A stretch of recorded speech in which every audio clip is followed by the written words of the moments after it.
ESPN in the spotlight after commentators gave Fever no chance against Aces in pregame analysis.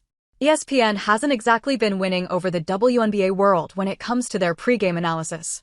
Even players are taking a shot at it, as Sabu Sabali, after the Game 3 win against the Minnesota Lynx, openly said in a presser that we started out the season, I think, ESPN, all of them, they ranked us really low. Given this, the spotlight of netizens was on the network and its pregame analysis. This led to another wrong prediction being caught. Before Game 4 between the Las Vegas Aces and the Indiana Fever, Carolyn Peck, Andrea Carter, and former WNBA player Chiney Aguamike hosted a segment of WNBA Countdown. During the same time, Peck coaxed her co-hosts to quickly decide if they chose the Aces or the Fever to win Game 4. Peck highlighted that the Indiana Fever had not lost consecutive games at home in the postseason. Additionally, one of Peck's researchers found that when Stephanie White wears her red leather jacket, I do believe we have some video of that, they are undefeated. Despite that, Aguamike went with the Aces. Later, Andrea, who was also coaxed into making a decision, chose the Aces as well. Well, if only the hosts had listened to what Peck said. After all, the Indiana Fever won by a 7-point margin, or by a score of 90-83.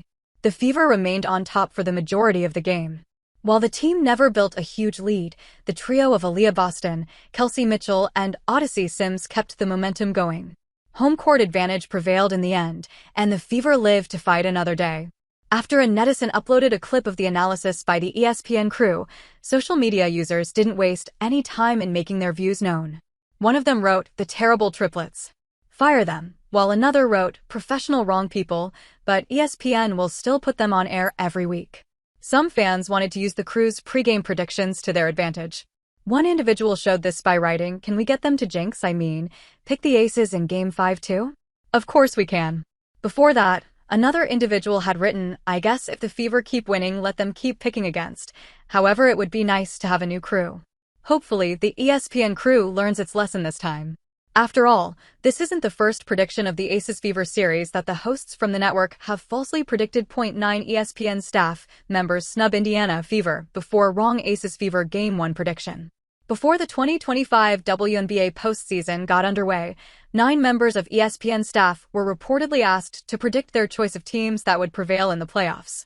When the discussion came to the Atlanta Dream vs. Indiana Fever matchup series, all 9 of the staff members voted for Atlanta. 8 of them voted that Brittany Griner and co. would sweep the Fever, while 1 of them voted that the series would go till Game 3. Well, as we know, the series did go to Game 3. However, it was the Indiana Fever who emerged victorious. Game 2, which would have marked the Dream sweeping the Fever, was instead won by the latter by a score of 77-60, aka a 17-point margin.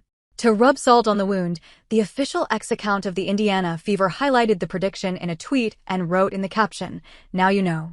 The story could have ended there. However, before Game 1 of the Aces Fever series, Elle Duncan, Andrea Carter, and Chiney Aguamike picked Aces to win the matchup.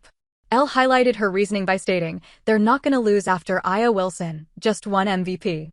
Period," is what Chiney Aguamike said to acknowledge this prediction. Andrea Carter added, "Yeah. There's no way." Well, the Indiana Fever's 83-79 win says otherwise. We don't know who will win Game 5. However, we do know that the ESPN crew will still give out their pregame prediction. Whether they are lauded or again made fun of is something that remains to be seen.